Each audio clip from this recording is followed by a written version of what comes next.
Welcome to Not Milk Never Milk. Subscribe if you're lactose intolerant. In this video, I will show how to remove Kia Soul backseat full guide. Start by removing headrests and folding the seats forward to expose bolts and clips. Use a 10 mm socket and ratchet to remove visible bolts at the base and under the cushion. Pry gently with a flat tool to disengage retaining clips while protecting trim. Unplug any wiring harnesses and lift the seat out using 2 people for safety and control. Prepare your workspace and collect all tools before removing the back seat. Clear cargo and fold the seatbacks forward to improve access to bolts and clips. Keep a small tray for bolts labeled by location to avoid confusion during reassembly.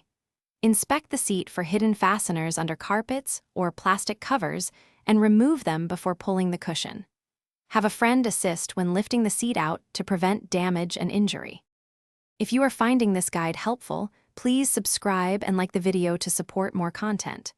Quick recommendation: the Oala water bottle keeps you hydrated during long DIY jobs and fits cup holders, making it ideal for car work. It's easy to carry and clean, so it pairs well with a garage project. Check the description for the link and other deals. Now let's get back to the video. Begin by removing the headrests and folding the seatbacks forward to reveal the cushion fasteners.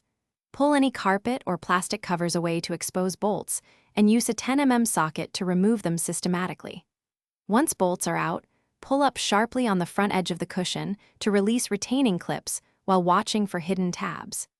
Disconnect wiring for sensors or heaters, then tilt and lift the seat out with help to avoid scratching the interior.